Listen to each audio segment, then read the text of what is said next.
Hello, everyone. Thank you for joining us. I'm Ligne. I will be the host for this panel. And welcome to our tropical room part of the IMTC World 2020. Please remember that you will have your camera and microphone off, and I will give you the space to do so, your participation of the Q&A section at the bottom of the page.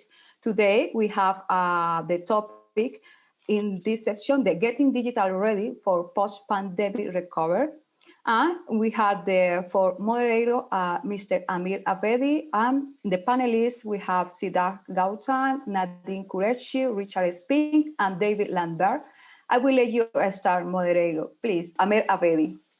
Yeah, thank you very much, Digni. Thank you, everybody. Thank you to all the panelists and attendees as well. The number of attendees seems to be rising, so that's great. So we have, I'll just give a quick intro. So we have amongst us Mr. David Lambert, who is from a payments industry professional with over 15 years of experience. We have with us also Mr. Richard Spink from GBG, a very well-known ID verification service provider. We have from AZA, formerly Transfer Zero and BitPesa, Mr. Sidharth Gautam.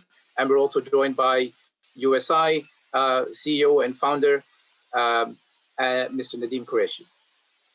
So thank you very much for your time, guys. Let's get down to business. We have an hour.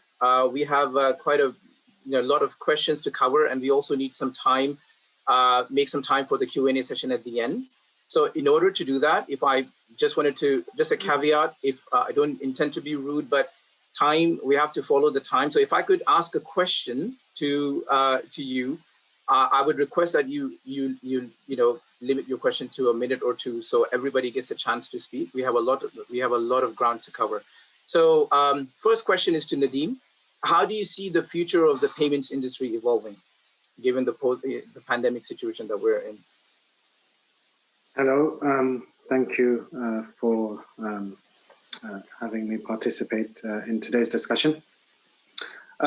Obviously, in light of things like the COVID crisis and the pandemic, that's has had an impact on the rate of escalation in terms of digitization.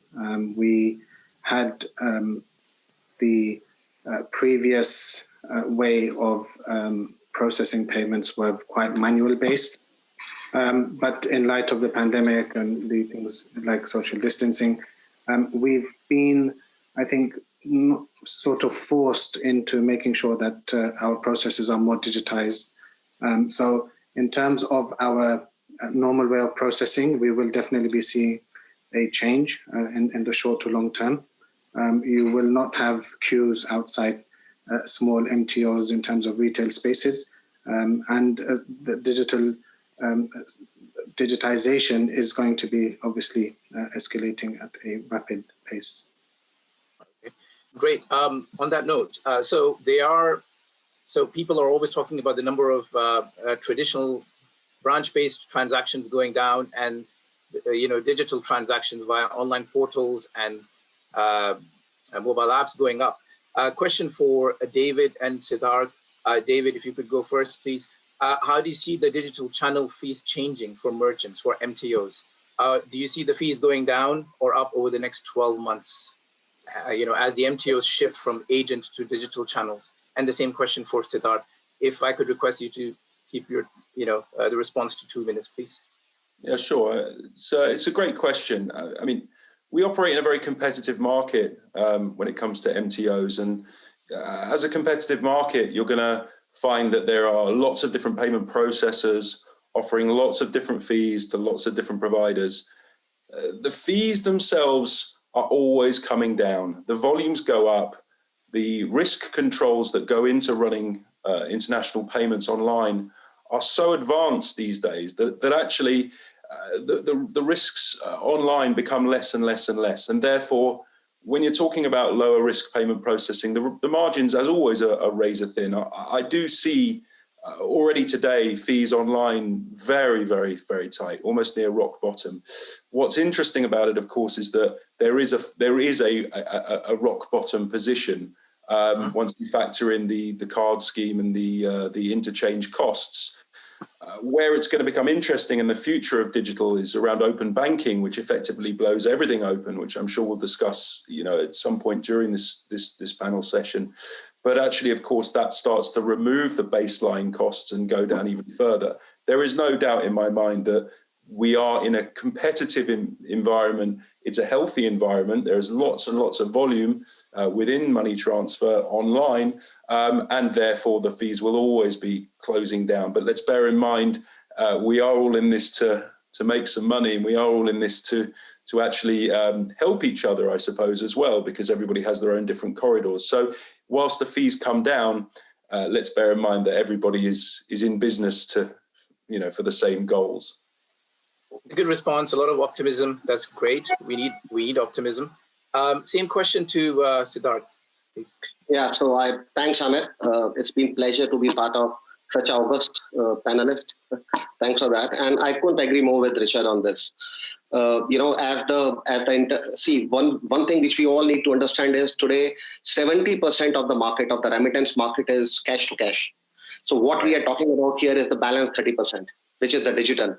Now, what we call digital also is if somebody is sending a money through a debit card to cash pickup, even we are calling it as a digital, though exactly since it is a cash pickup on the beneficiary side, it's not exactly a digital, but then we classify it as a digital in our industry.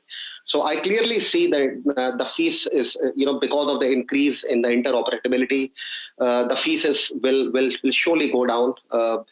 As Richard have pointed out very clearly, it's almost at a rock bottom. It's going down, and as with the digital new players, they will challenge the incumbents, and there is a pressure in the incumbents also to go more and more digital, which we are clearly seeing. The digital part of the business is increasing for the top 3 players every quarter after quarter. We are seeing a robust growth.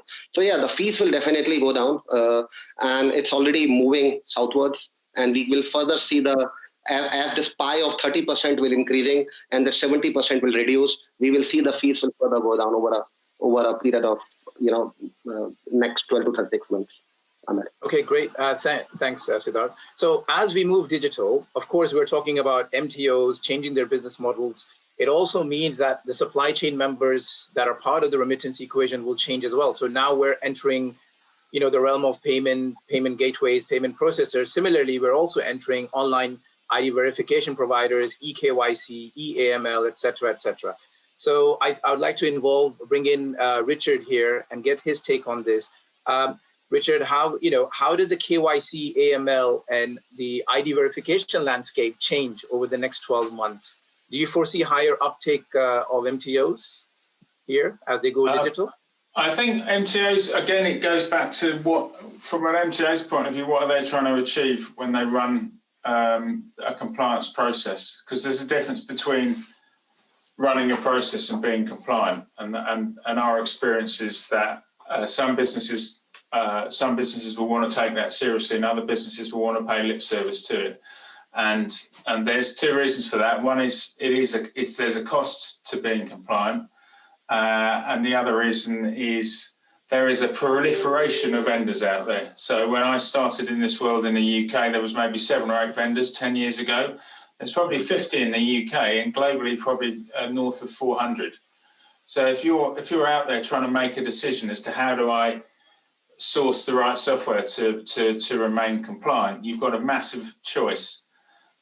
So it will push the price down.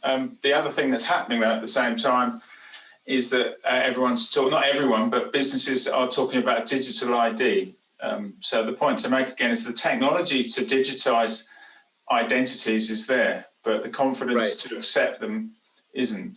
So I think in the next 6 to 12 months, you will, if you are looking at how do I make my process compliant and how do I do that online, you've got plenty of choice. The decision you've got to take is: are you looking for a quick fix, or are you looking to automate a process so that it's scalable in the long term? And you need to ask whoever you want to work with. More importantly, is how they source the information that they're sharing with you as well. And then the same question, Richard, then. So as you scale up, right, do you see prices going down in the IDV space? Yeah, prices will go down, but they're not going to suddenly plummet.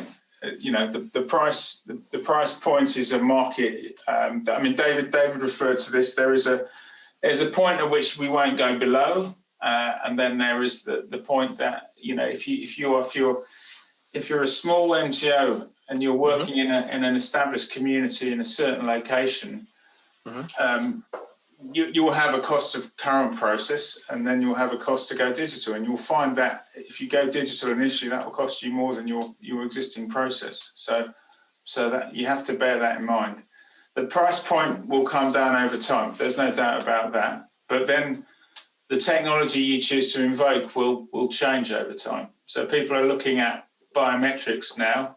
Biometrics aren't expensive, but tying biometrics to data, to source data, is still where the real cost lies. So there's a dynamic there that you can stop the fraud, but you still need to know who that person is in the first place. So we've talked about, thank you for that, Richard. We've talked about a business model shift. We've talked about price point shift. Let's talk about risk then. And this question, I think I would like to see if I can get input from all four of my esteemed panelists here. I'm sure the audience would like to hear this, because, I mean, how does risk play into digitizing money transfers? Do MTOs assume more risk by operating online than in the traditional model? What's your take? Let's start with Nadeem. And if I could request, again, 2-minute responses from everybody, because I'd like to get everyone's input on this question. I'll repeat the question. I'll rephrase the question. How does risk play into digitizing money transfer? Do MTOs assume more risk by operating online than in the traditional model? Interesting question. My short answer for that would actually be that it doesn't. We are now living in an age where digital IDVs and risks can be monitored, mitigated by having systems and controls, built into systems. So I don't actually see that as any more risk as opposed to somebody that would venture into an MTO retail location and present his IDs. We are able to do verifications on IDs. We have automated lists with regards to sanctions, screening. So we are able to build quite decent and watertight systems to manage those risks, if anything better than what would have happened if somebody went into an online space. So in short, the answer is that no. Okay, so that's an interesting response. So, Nadeem, you are the CEO of an online company, and of course, you also deal in traditional remittances or have dealt with traditional remittances in the past. So it's quite interesting. So basically what you're saying is that so long as the technology tools are available, it does not matter, what business model you have, whether it's digital or offline. David, do you agree with this? Well, what's your take? So it's an interesting one, this. So partially, yes, I agree with Nadeem, partially. Let's start on the basis that what we would call in payments online as being cardholder not present. And the moment you remove the cardholder from visual or from a non-present environment moving online, your risks naturally increase. So we're never quite sure on the surface if the cardholder who is making the transaction is in fact the cardholder who has, in essence, signed up to the MTO. Now, where Nadeem is absolutely correct, of course, is that technology is then responsible for playing its part in us ensuring that those risks are reduced. Now, what I would say is that if the technology is implemented correctly and you have the right controls in place, then we start to move into a position where we are de-risking all the time. Fraudsters are incredibly smart. I think we have to always take that into account. And myself, having worked in money transfer for, I guess, 8-10 years now, I've seen so many different ways that fraudsters can behave in pairs, where one person uses the other person's card, for example. you sign somebody up, somebody else uses that card, they're in collusion. These are the sort of things that technology struggles at times to keep up with, and that we in the payments industry, especially when we're managing fraud and risk from a platform perspective, always have to factor in. So yes, in some respects, it's incredibly de-risked if you do it correctly, but the risks are 10 times higher if you get it wrong. And I would say that there are very much two perspectives here. Cardholder not present, massively increased risk. Technology and all the fraud tools that you can implement, along with new versions of 3D Secure, version 2.0, those are the sort of things that begin to mitigate. So in the end, yes, two very strong perspectives there. Great. Sidharth, can we get your input on this question as well with regards to risk? You're involved in my response. You operate in some high risk. My response would be somewhere in between. Mm-hmm. Yeah, my response would be somewhere in between what Nadeem and David have said. So being an MTO aggregator, and that too more specifically, we are focused on Africa. We are seeing a lot of digital MTOs coming on our platform. And so earlier, if you see the model was, if you see 80% was agent based and 20% digital, but with the advent of the pandemic in last 2 or 3 quarters, Amir, we can clearly see more and more digital MTOs are joining our platform. So yeah, and the essence is like this technology advancement is there. It's not going anywhere away. So even if the frauds will happen, as Nadeem have said, there will be a technological improvement. AI will play a part. And eventually we will all learn to mitigate that. So yeah, means it's there, it's not going away, and technology will play a part, will play its role in that. So technology plus controls plus policies and procedures, everything holistically, right? So yeah. Same question to Richard regarding risk. Sorry, there we go. Oh, stop on video. Hang on. I think the same thing to say is that as soon as you're online, you are introducing more risk because you don't know who these people are. So to that point, but equally the technology is there to make sure that you mitigate the risk. So there's lower risk, the lower the amounts, providing you're running the transactional monitoring service to make sure that those amounts are coming from individuals. So it's the usual rules apply that if it looks dodgy, it probably is. Right. And equally, if you run a process, you're running a process online to mitigate those risks. So there is a cost to running those processes, but the opportunity obviously is much bigger. If you're able to market successfully, then as we all know, there's a massive upside to working online. Mm-hmm. And I think all online businesses accept as well. I mean, it's interesting if you talk this is more David's world, but if you talk to an online business and they'll talk to you about fraud, that is fraud. Unfortunately, is part of doing business online. So as long as you accept that and go in with your eyes open, you need to embrace the fact that there is a massive world out there for your services. And you mitigate against the worst case scenario when you open the business up. Mm-hmm. Okay, so as Remit One, we get a lot of inquiries. Of course, we help clients, at various stages of their journey, with their licensing, with software provisioning, etc., etc. So what we're seeing is a rise in fintech startups who are approaching us and saying, guys, we need help. We need a license. We need a money transfer license. We need an e-money license. So the uptake here seems to be high. The question too, and I'll start with Nadeem and Dave, then we'll move to David and then Sidharth, and a lot of these fintech startups are digital heavy. So they don't have a traditional model. They're focusing on digital mostly. And by digital here, I mean a mobile app service or an online portal service, mostly digital apps. So does the digital model present more opportunity for MTOs or are we operating in a saturated market here? Question for Nadeem, and then we'll move to David and then to Sidharth.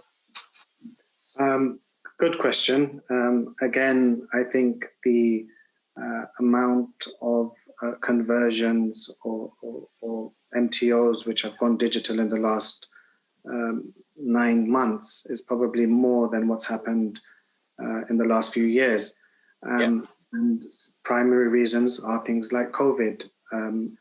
We have a lot of conversions are not necessarily new entrants into the market. They are existing MTOs, which were maybe operating in more of a manual-based way. Because of things like the pandemic or other challenges from maybe a banking perspective, etc., they are sort of being forced into digitizing, or if they want to remain as a profitable entity, they are moving into digitizing their systems and processes. Not necessarily people that are entering this space as new entrants. They are. I am not saying that there are not a lot of those MT types of institutions or MTOs. But I think a lot of the conversions that we're seeing so far are people that were operating in that manual-based way, and that's one of the reasons for the upsurge. Okay, thank you. Same question to you, David. Yeah, I think one of the things you have to factor in. I think I've said this to you before, Amir, is that out of chaos always comes opportunity, and I think that when you look back to, funny enough, I was actually thinking about this earlier. I was having a look at some stats about companies when they were formed, and there are some big names that are formed out of crises. I mean, Disney came out of the 1929 depression. Microsoft came out of a 16-month recession in 1975. And what you find is that, and in fact, in 2008, when the banking crisis occurred, that kicked off, Bitcoins, that kicked off fintech in a way that we've probably never seen before. The reliance on the banks in this crazy world that we live in, and the way that compliance has moved forward so fast in I would say probably a negative way in some respects, has really spawned a rise in applications for electronic money licenses. Electronic money licenses themselves are there to challenge banks. They are in their nature a wallet-based issuing of money license, where you can be a prepaid provider under an e-money license. You can hold client funds, and the implications of that are so massive that actually, as challenger banks, Revolut began as an e-money business, companies like Monzo, etc. All of these players have really set the scene. It's like when the Beatles came along, everybody wanted to be in a rock band. Before that, nobody was really interested, because they set the scene for everybody to wanting to be involved. And I see that with fintech a lot, that there are big players out there, but these licenses that are available now provide massive opportunity, which is why in crisis, I believe that a lot of MTOs are looking to upgrade their licenses so that they can perform different functions. From Rolling Stones to neobanks. That's what you're saying. Sidharth. Absolutely, revolution. Yeah. Yeah, my take would be similar to what Nadeem and David are saying. Amir, for two reasons. One, remittances, like let's take an example of, we may talk about Asia or Africa for that matter. Like, these are frontier economies, emerging countries. While the COVID vaccine will be a reality in the Western world, say by Christmas or early spring, in the emerging market, because of the population and because of, the market are developing, it will still some time away. By the time, and till that time, since they are the primarily beneficiary market for us in our industry, the digital is the way to go. And hence the fintechs are popping up. If I just give you an example of Africa, like in last three and a half years, around 350 million of investment have gone into these fintechs in Africa alone. The ecosystem was developing even before the pandemic. Now with the pandemic, it is just the pandemic has acted as a catalyst, as an accelerator. And with the rising youth population in these countries, unfortunately, unemployment is also rising. So there'll be a physical immigration also from these countries to the Western world. So yeah, means fintech is the way to go, and it will only enunciate and proponate from here onwards. That's what my take on this. Great. Richard, your take on this, please? I think it's interesting to get your input on this as well, coming from an IDV KYC perspective. Yeah, I think the in theory, financial service businesses can start, as long as they have a platform, they can they can drive the business in any way they want. I think the difference comes from whether your focus is driving transactions or taking the bolder step of becoming a fully regulated business. So Revolut is a good example of a business who've spent all of their time and effort acquiring customers, and now they're embarking on the hard bit of actually becoming a bank. You know, so that bit is much harder, and that's the bit I think that everyone would like to see an organisation do is turn from a business that has a large number of customers into one that actually makes money from lending money.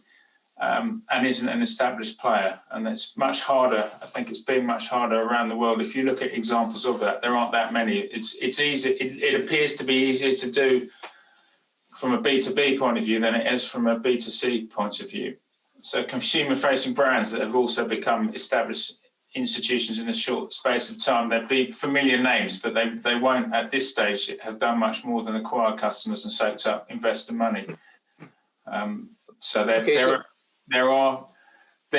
is an opportunity there to scale a business from an MTO into something that's fully fledged and providing other financial services. All the software is there to do it.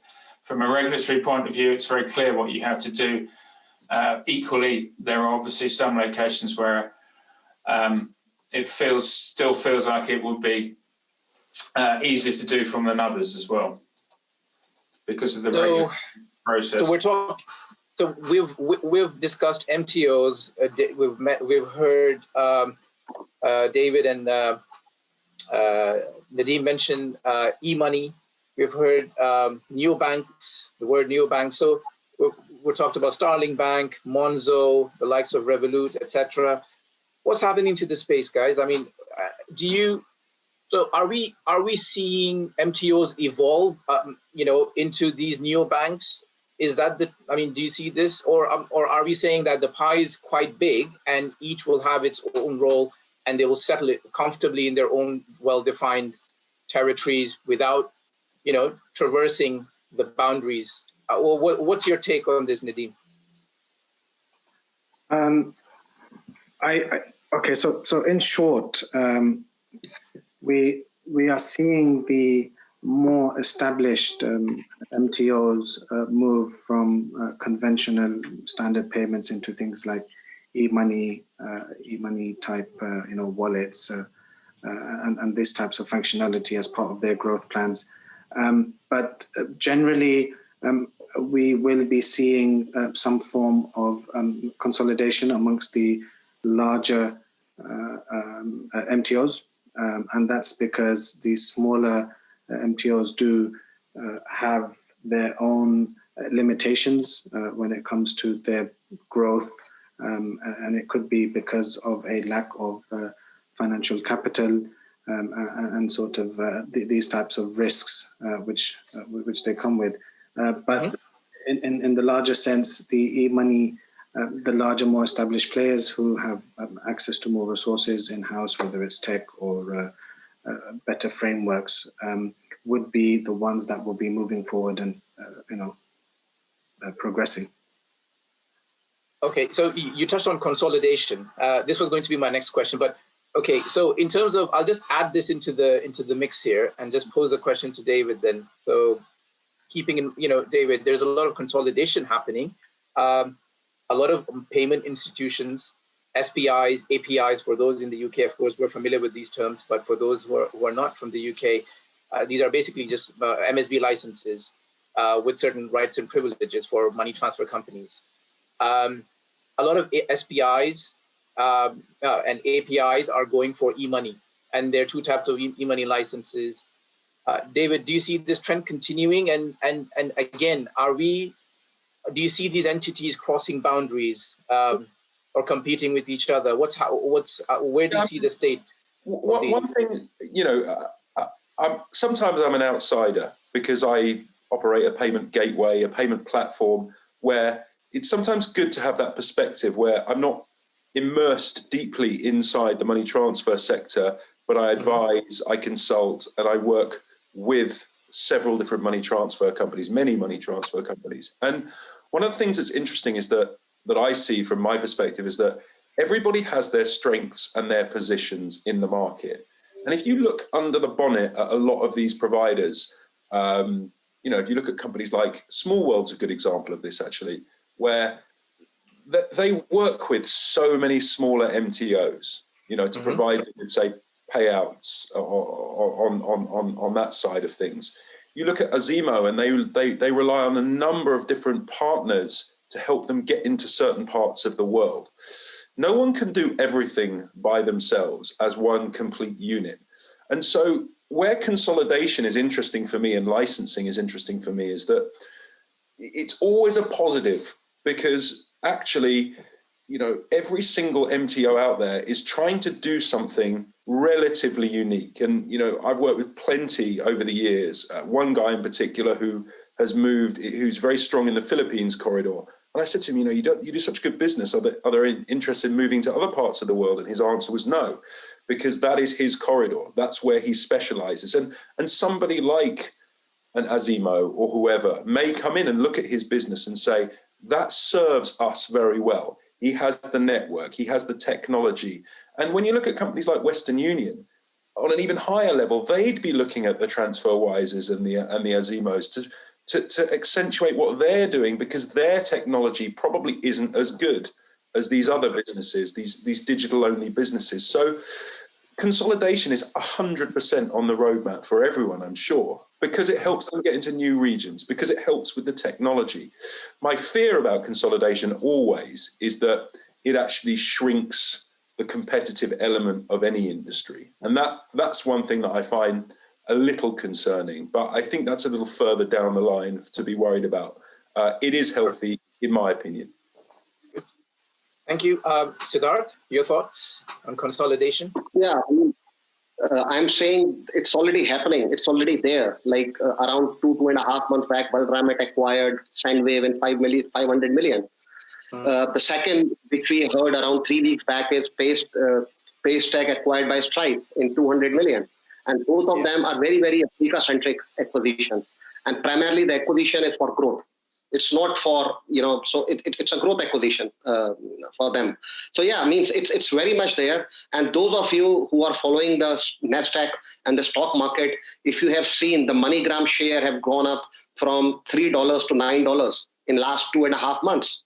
So yeah, means there is a grapevine that Western Union may buy MoneyGram, which is the top 3 of the MTOs. So yeah, means this is already happening. We are in the midst of an acquisition, and normally also, guys, you know, when in case of struggle or difficulty, or like in this case of where there is a pandemic kind of a situation, let's say a little weaker operator will always get acquired by a more dominant one. And we have seen some of these small ones, like if we have seen MSF Africa have acquired Bionic just 3-4 weeks back. So yeah, we are in the midst of acquisition, and it's not going to stop. We will see some big ticket items in time to come. Can I just jump in on that point? Sorry to interrupt there. Sid said something interesting about acquisition for growth rather than acquisition for exit or revenue at this particular stage. And I think that I see that a lot, funny enough, in the payments industry, is that there is a huge amount of consolidation of payment service providers buying other payment service providers simply to bulk on growth. And I think that's a great point that you make there, Sid, because growth is so essential, you know, for a lot of these MTOs, especially when we're operating on such thin margins. Volume is king, really. Yeah, I just wanted to add that point in, so I thought it was a good point. Yeah, thank you. Yeah, good point. So, guys, we do have to address this question, you know, the de-risking. Do you foresee, with all the technology, everything that we've talked about here, I mean, you know, again, from my perspective as a technology vendor myself, you know, the things we can do with technology are amazing. Richard's mentioned the stuff that, you know, GBG is doing. David, you're familiar with, of course, the stuff happening in the payment gateway industry, payment processing, etc. With all this technology at our disposal, yet we're still having these, you know, this issue with de-risking. I mean, you know, I mean, what's your take on this? I'll start with Richard, and then we'll move. to others.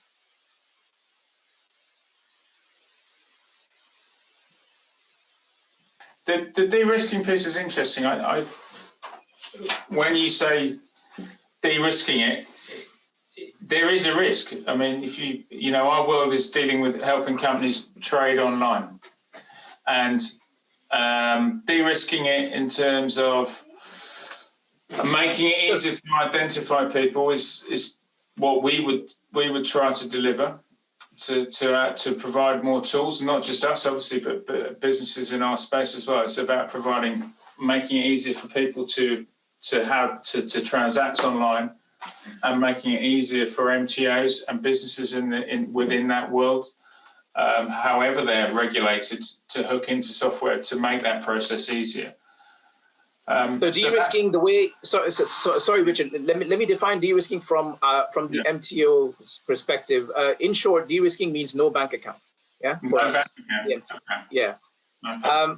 And this is a big problem. It's not just here. Across the Atlantic, it's the same thing. You go eastward, it's the same thing. I guess the question is, okay, so the banks will use de-risking as a valid, arguably, excuse to not give an MTO an opportunity to trade. With all this technology at our disposal, there doesn't seem to be enough pressure maybe from certain regulators on these banks to award bank accounts to MTOs. You see what's your take on this? All I know is that my experience is that since I came in started talking to MTOs in 2012, it's not got any easier. No, it hasn't. Certainly hasn't. The first question I ask people who come say, "Can you help me with the regulatory piece?" is one of the first questions as a qualifying question is, "Have you got a bank account?" Yeah. And if you haven't got a bank account, I can talk to you as long as you like. But I know equally that you won't be using our software or similar type of software until you get that bank account. And so you're right. It's up to where does the issue lie? The banks have just said, the big banks have just said, I won't take the risk. It's as simple as that. It's too much hassle. And to be fair, that's a business banking problem anyway. So there are plenty of tools there to do the due diligence required to allow someone to have a bank account. I think the bit that can't happen, actually, and that is an experience of mine, is that actually businesses who open up and start using this software are still looking to take shortcuts in this process. And that's been our experience. Is they want it. We're talking about how low can the cost be. The flip side of that is evidence. Regulators want to see evidence that a compliant process is being run. So the regulators can start the process, but it does go back to banks. Banks can easily take the risk if they choose to. It's whether they have the resource to be able to deliver that, and that's where you've got the disruption coming in. Is can fintechs can smaller banks take on that risk, because in another sense they have less risk in it going wrong because they're smaller. Smaller banks have been operating in this space for a while. Starling, for example, David mentioned Monzo. I mean, they've been around for quite a few years. Exactly. But do your clients, for example, do your clients bank with Starling or Monzo? Do they? Is that where they'll get the bank account? Not that I'm aware of. No. And the answer is probably not. No, they don't. Just to throw another point about those banks is that actually Starling Bank, for example, is a very interesting bank, as is Clearbank for the MTO sector. However, the currencies supported don't necessarily support the MTO there, who may want euros or dollars. Yes. So once you've actually found a bank account, the next problem is that you're actually exposed to an FX here, because you're not necessarily being supported by the currencies that are going to help you along your way without having perhaps at times a double FX exposure. Yeah, good point. Nadeem? Your take? Yeah, as someone who's dealt with the regulators, on this issue. I think this is an interesting debate, and I think David mentioned some very good points. I think, first of all, we need to separate certain parties in terms of the regulators who are responsible for creating framework, not enforcing that framework on banking institutions. In terms of de-risking from banks, this is something which is not new. It's been going on for quite a number of years.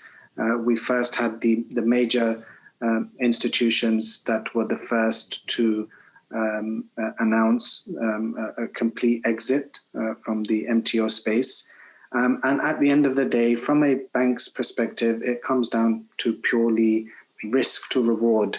If you look at the margins and the spreads and the services that are extended to MTOs with what they probably make on hundreds of millions of pounds, does that even cover the losses potentially that they could incur or the risks that they are undertaking when it comes to foreign correspondence, USD clearing, etc. And it obviously doesn't, and that's why they, although there's guideline, but in terms of ongoing monitoring presents a challenge. It's not just onboarding a client, it's just then monitoring that client. Monitoring also creates its own risks. So I don't think you're going to see a change in banks' attitudes or habits when it comes to de-risking. David also correctly mentioned the rise of the neobanks and some of these smaller challenger banks, but they come with their own set of limitations, whether it's FX, whether it's SWIFT payments, and a lot of these neobanks are connected to bigger clearing houses who have to support their businesses. And that's why you are not seeing a rush to the market from some of these neobanks, because they also have their limitations. We've seen a big bank recently exit, and we had as much as 1,200 MTO accounts which were closed as a result of it. Is the solution to get all of these 1,200 rebanked? I don't actually think that's what the bigger powers at play actually want. I think it goes back to a previous question when we were talking about consolidation. It's how the smaller MTOs would maybe have to evolve via white label solutions. Some banks one has actually recently acquired a major FX broker. So it might be via these type of retail type entities that they've acquired, where they will be able to support, but not the support that maybe we have been used to seeing previously. I think that type of blanket support from banks is I think those days are sort of gone for the small to medium sized MTO. What about regulators, guys? We've talked about the banks, but what about regulators? I mean, should the onus be on them to make sure that this continues to be a vibrant and healthy industry? I mean, this is a $600 billion industry we're talking about, right? It's, I mean, what role, I mean, with all the technology, again, I go back to technology, but yeah, technology and everything in place, all the points that we've covered so far. I mean, don't you think regulators have to do more to make sure that this industry stays vibrant? If you don't mind. Yes, Nadeem. Just like then I'll move to Sidharth. Yeah. Regulators are there to create framework. They're there to create structure, create processes, create rules, regulations. I don't think they are in a position to enforce something which is not actually under their framework, although they are the ones that would maybe go in and find those banks if they were not adhering to that framework. But there's elements when it comes to those banks that are outside of, for example, the UKFC. It might be an international government central bank that they have risk to. We've seen this de-risking element go on for quite a number of years. It's not something which is new, and we've not seen the regulators come into this argument or to try and offset some of these pressures. I mean, a lot of MTOs have closed down. Regulators were not in a position to do a lot. And then with the introduction of PSD2, actually it got a little bit more complicated for some of these people that were suffering. So when it comes to safeguarding good practices. These things, if you actually see the regulators are increasing some of these rules and regulations and frameworks, actually, therefore making it more complex. But can they force banks to actually support clients? I don't think that's their objective or their remit. Sorry. If I may jump in for a second there, I think actually Nadeem's got a great point. I don't think it's in their interests to push the banks. I think when somebody becomes FCA regulated, I think it has to be independent from the banks in some respects, in that if the FCA and banks were sort of in cahoots with each other, you'd automatically get a bank account, thus making it much easier to operate, which is great in some respects, but also you leave yourself much more open to fraud and to problems. And I think that if the two remain independent and they are independently scrutinized, you have a sort of double lock system that actually, once you've been approved by the FCA, that allows you to then go and get a bank account. And also off the back of that, you have to go through another process, which is a pain, but at least once you're regulated and you have that bank account, you have potentially, I suppose, the respect of your customers to have known that you've gone through these processes and that you are compliant to a hugely high level, as opposed to almost being granted a bank account just because you become FCA regulated. Great. Good point. Thanks. Sorry, can you guys hear me? Yeah. Some issues. Okay. Yeah. So thanks for those points, David, Nadeem. Sidharth, as somebody who, you work with, regulators in the UK, in Europe, US, and Africa. What's your take on this? Do you agree with David and Nadeem? Yeah, Ahmed, I broadly, agree to them. The reason for that is we all have seen like regulators are becoming more and more progressive. They are becoming an enabler to our industry. Like if you say UK and Europe, we have the examples which both of them, like one of them is open banking, which have just recently introduced, and then PSD2. So not only it's fueling the innovation, it's also making the industry more compliant. All the stakeholders are becoming more and more transparent, and it's overall help in increasing the credibility of the segments. Talking about Africa and Asia, let's say in the emerging market, primarily Africa, the regulator, it's still very, very fragmented. 54 countries, different regulator. It's unlike if you see US, it's a homogeneous state, a homogeneous country, 50 states. Africa is completely fragmented on the other end of the spectrum. So yeah, they have to do a lot of catch up. But then you can clearly see in Kenya, in Uganda, even in Nigeria, things are moving at a very, very fast pace. And regulators are becoming as an enabler and more progressive with every day. Interesting. But in the US, you have 50 states, you have different regulations. Of course, you have the overarching regulator, right? But then again, on a state level, it's different, right?